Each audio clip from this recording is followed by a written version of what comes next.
I want to thank everybody for being here. And if you like my content, please hit the subscribe button and ring the bell. Don't forget to check out my Patreon. I got a lot of really good content on there and a lot of content coming your way. I have some notes here, so that my team sent me. So I'm going to go through some stuff that I want to get out there to everybody. I want to thank my sponsors, pentester.com. They help protect your businesses. They're a cybersecurity company. So check them out. I also want to thank my new sponsor, Casino Pros New York. They're a professional style casino table setup. The dealers and private parties, they come to your house. The parties, they set up the tables, the dealers. They do private parties, corporate events, fundraisers. It's a real Las Vegas style entertainment in New York. And they both can be reached at pentester.com and casinoprosnewyork.com. So really check them out. They're really, really good and they're helpful, really. I mean, check it out. I'm going to tell a story today, but I'm going to lead up to it. There's a lot of chatter going on out there, about me. So I'm going to tell a story about part of what happens when you're in the mob and how you wind up in situations where, you have to put your life on the line for, like little things in life that we take for granted. So it's a prison story, actually. I'll let you know in a minute. What else we got here? Oh, this is a good one. I'm finally starting to write a book. I'm starting to working on it. It's coming together. We should have it done by Memorial Day or a little sooner. And if you want to be part of it, while putting together the stories and the details and what makes it into a book, we do live every Tuesday night at 7 p.m. exclusively for my Patreon members. So come and help me out. I'm looking for titles too. So if you got any ideas for titles, send them to us. It's going to be a really cool book. So I'm looking forward to it. Also, if you enjoy the show and want to support what I'm doing, please buy me a coffee mug. Here we go. We formed Gangsters. It's really a cool coffee cup with a little hat on the back. It's just a simple way to support my channel. No subscriptions, no pressure. I just appreciate it. The more support I get, the better content I could put out, the more content I could put out. Also, we're looking for a female fan to read the comments and read the questions on my lives and answer the comments with me. So if anybody's interested out there, no matter where you are in the world, contact us and we'll try to, get you on. It's really going to be a cool thing because we need someone to read me the questions. I feel more at ease when someone reads them and I think I get better answers because I'm not under the pressure of reading them and pronouncing names, which I'm not good at. So, that's going to be really good. That's going to be interesting if we could do that. So, what else do we got before we get into the story? If you're a business owner and want your brand in front of a real engaged audience, email me directly at Anthony Ruggiano Jr. at gmail.com. You know what I mean? My subscriptions are getting more. My views are getting up. So let's get together and help each other. Thanks. All right, let's get into this the story. So I don't want to touch on the Jeff thing again and all that, but because the comments I got on the video were really, really good, and I appreciate all the support I've been getting. I mean, the comments were very humbling, and I want to really thank everybody because out of the over 200 comments I got, there was just very, very, very few negatives, and I really appreciate that. But so as you know, I worked in number of offices, that they were what is the lottery now, and so we had a number office in Jamaica, Queens, and we would go there every day. And on the corner, there was a house that some Rastafarians lived in, and they were drug dealers, and they were under surveillance.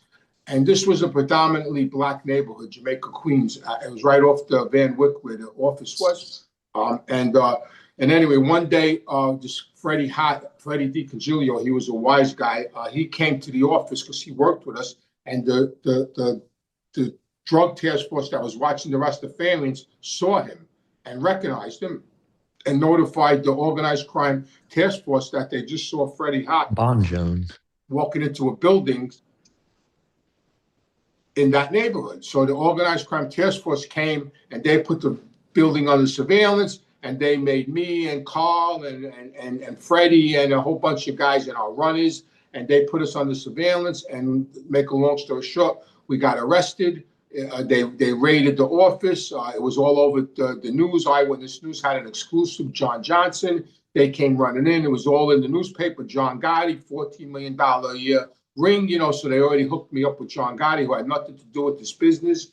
And this doesn't happen to people that are fake. Let's put that out there. So we'll, the naysayers and the haters, we'll try to cut them off right now.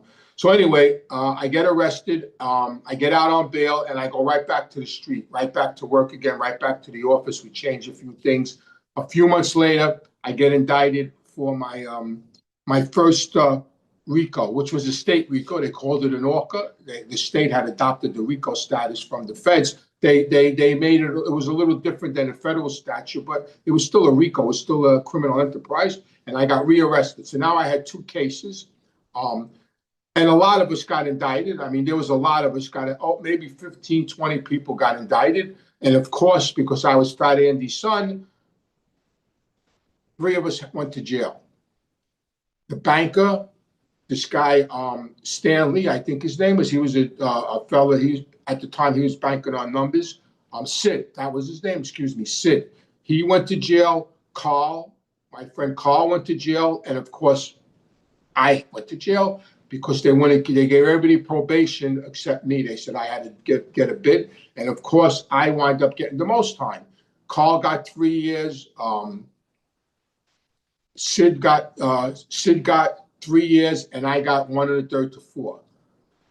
So now it's really a nonviolent crime, but now I turned myself in. I turned myself in on July 2nd of 1991. It was my mother's birthday. That's how I know the day I turned myself in. It was on my mother's birthday, July 2nd, 1991. I turned myself into the Queens Criminal Courthouse on Sufton Boulevard. And now, once you turn yourself in and you get a state sentence, you're automatically what they call state ready. State ready means that you're waiting now to go upstate to where you're going to do your time, because it's a state. You're in the custody of the state prison system.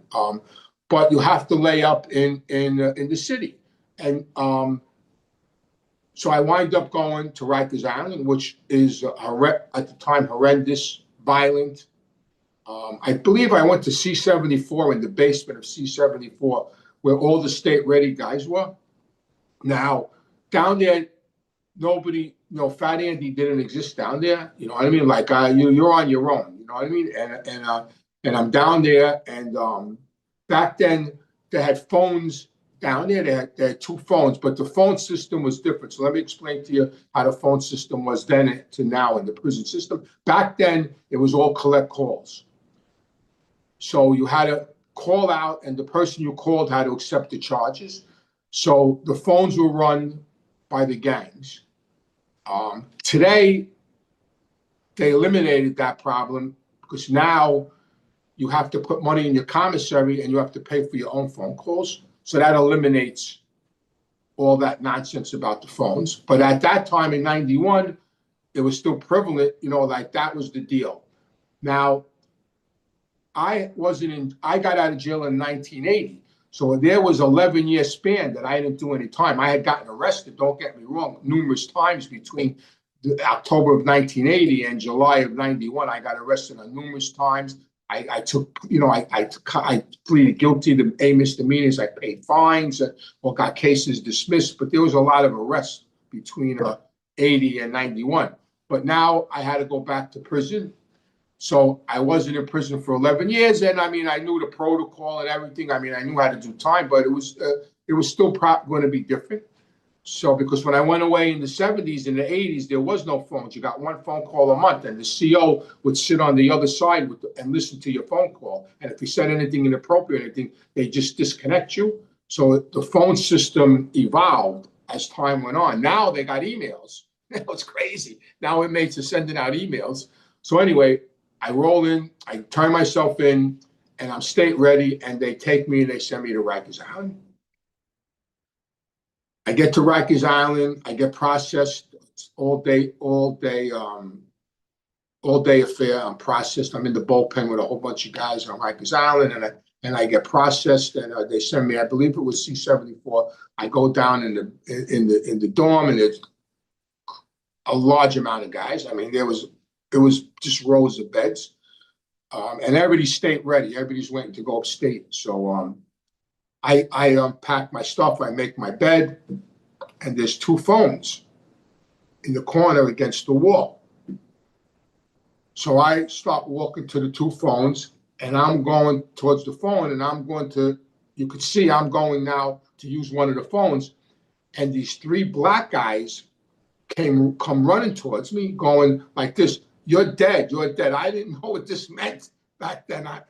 You know what I mean? They're going, "You're dead, you're dead." So instinctively, I put my back up against the wall. Now these guys don't know Fat Andy. They don't know shit. I'm on my own down there, right? Now I put my back up against the wall, and they're in front of me, and they're going, "What are you doing?" I go, "What am I doing? I'm going to use the phone." And they said, "You're not using that phone." Now I know now I got to fight, because if I back away, I'm going to get creeped out. I'm going to, that you can't do that, because if you do that, it's a wrap. You know what I mean? It's a wrap. So now in my head, I'm just praying, please God, don't let them cut my face, because I know they had to have razors on them. So I said, "What do you mean I'm not using that phone?" "No, I'm going to use that phone." And then one guy said, "No, you're not." I said, "Why not?" He goes, "Because that's the black phone and that's the Puerto Rican phone." So I say to him, "Well, where's the white phone?" He goes, "There ain't no motherfucking white phone down here. Excuse my language." So I said, "Well, I'm using one of them phones." Now there was two Puerto Rican guys against the wall watching this whole thing jump off, right? And it's getting heated, you know what I mean? And they see now that I'm not backing down. They walk over. These two Puerto Rican guys that I don't know from a hole in the wall. They walk over and they tell me, come, you could use our phone," because they saw that I was ready to fight. So now here I am, and this is where that life left took me. I'm ready now to die over using a phone to call my family. That's where my life came to. That I had to put my life on the line to use a phone on Rikers Island. So they saw that I was willing to do that, and they came and they put me on their phone. Their names were Louis and Charlie. I'll never forget them. And Louis, he was a character. He had a nickname called, he was Louis BVD. And so back then, if you did use the phone, they had slots, and everybody that used the phone had a slot. And they were Latin Kings. That was a Latin King phone, and they gave me a 15-minute slot. And every day I got to use the phone every morning, for 15 minutes while I was there. And we became really good friends, the three of us, to the point where Louis actually, when I did get sent upstate, Louis actually winded up in the same jail I was in. And I actually put him to work for me when he got out. I gave him a job because I had my vending company, and he lived on the Lower East Side of Manhattan, which was a predominantly Spanish neighborhood. And I gave him a job trying to get me locations in the bodegas down there, which he did. He made some money with me, So, that's what happens in the mob. That's what happens when you live that life, I went to prison. I had a fight to use a phone. Thank God nothing happened, and they were there, and they literally bailed me out when they saw how I was behaving, and I survived, And it's funny because every case I got that happened to me, like every time I got arrested, like I said yesterday, every time I got arrested, I got the most time. I went to the worst prisons, and I got into the worst circumstances. But I survived, and here I am to tell the story. So that's my little jailhouse story.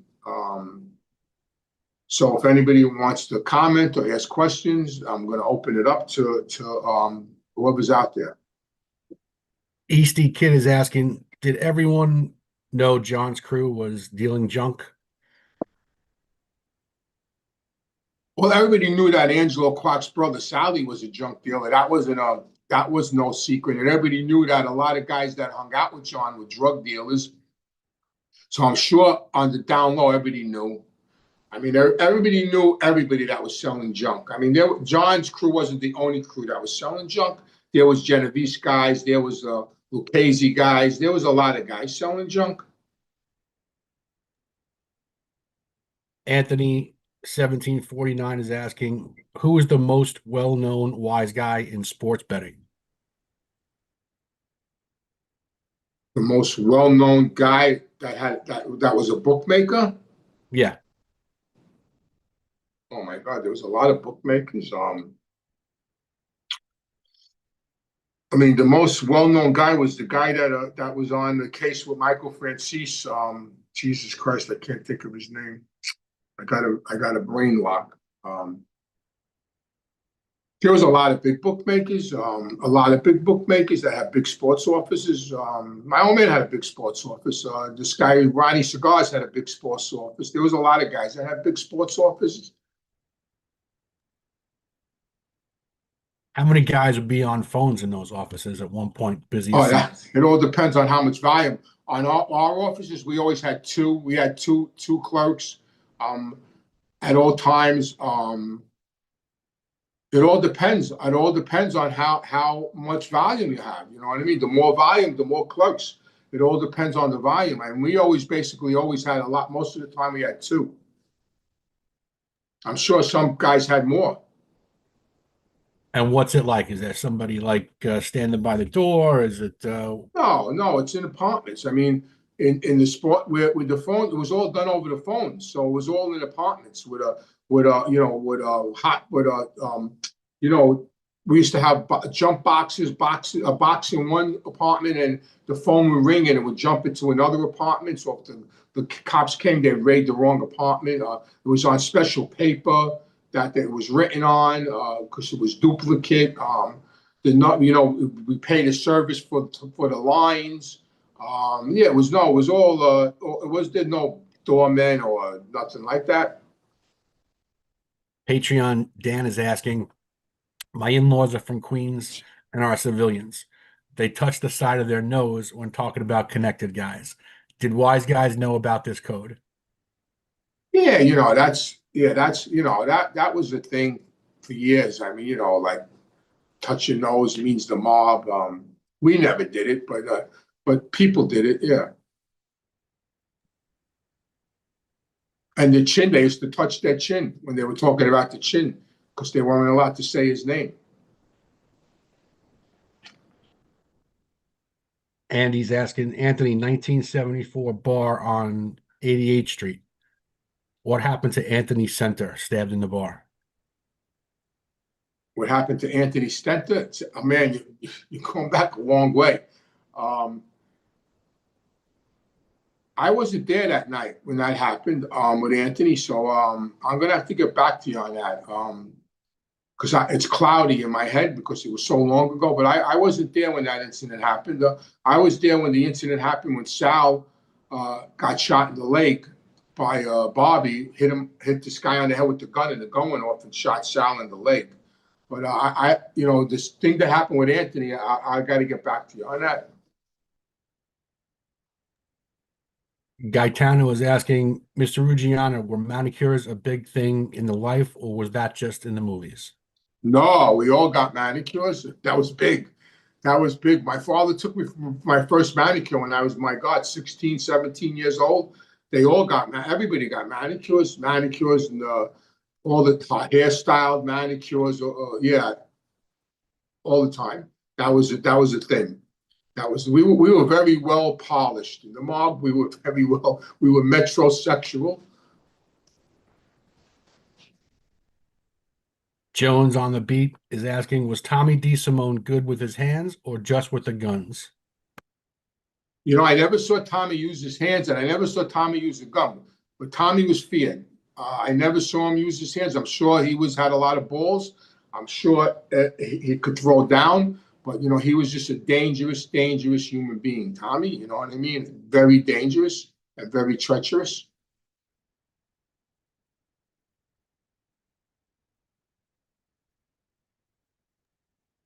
Got a donation from Juan Man, and he's asking, in your opinion, who was the best Don ever? And if you could pick anyone from any family, who would you pick to be the underboss and consigliere? Thanks for the donation. Who was the best Don ever? Well, I guess you have to say Carlo Gambino. I mean, he lasted the longest. He died of old age in his bed at home. He didn't do a lot of time. You would have to say he was the best, right? He was the best, the smartest, the richest at the time of his death. I mean, you know, I wouldn't say the chin, Vincent Gigante, because look what he had to do, make out he was crazy. That was ridiculous to do that. As far as underbosses go, I mean, Neil was a great underboss. I think Fat Andy would have made a great underboss. But as far as bosses go, it's definitely got to be Carlo Gambino, without a doubt. You know, it's funny because Michael Franzese was asked that question too. I saw one of his little videos recently, and he gave the same answer as me. G Shippy is asking, when is Lewis coming back on? Is he the real deal?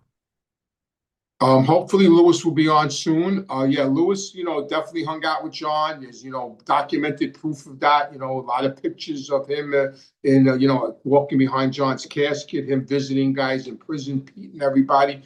You know, he has a lot of cash checks with John's name on it because John was on his payroll. So Lewis is going to come on again soon, I hope. And yeah, Lewis is you know, he's real.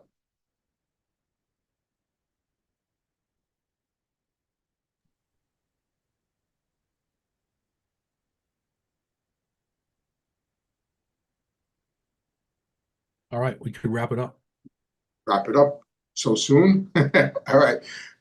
Listen, I have a link. I have a link at the bottom of this, I believe, if you want to go on it and check out my sponsors and all that. So don't forget to do that. I want to thank everybody for tuning in. And if you like my content, hit the subscribe button and ring the bell. Don't forget to check out my Patreon. I got a lot of really good stuff on there, and there's a lot of stuff coming your way. So hope to see you soon. Don't forget about the book.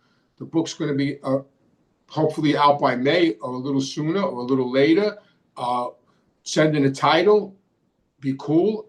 And also, we're also looking for a female to read the questions, you know, someone that wants to promote themselves. So contact us, and don't forget to check out pentester.com and Casino Pros. Check them out. Thank you. And you know what? A Patreon member raised their hand as I was saying. Go ahead. So good morning. Thank you for the invite. My question is, how easy was it to bribe a local politician back in your day? I mean, everybody was on the take. I mean, when I first started coming around, I mean, everybody was on the take. You know, they were bribing like local councilmen and this guy Tony Sadowski. He was on the take. Meade Esposito, who was a powerhouse in the Democratic Party, he was you know, directly linked to the Genovese family. I mean, big time. You know, you could Google him, Meade Esposito. He actually got indicted for a RICO. So it was pretty easy. You know, I mean, it was very corrupt back then with the law enforcement, with the politicians, with the police forces. Not so much the FBI, but the NYPD. So yeah, it wasn't that hard. Okay, thank you.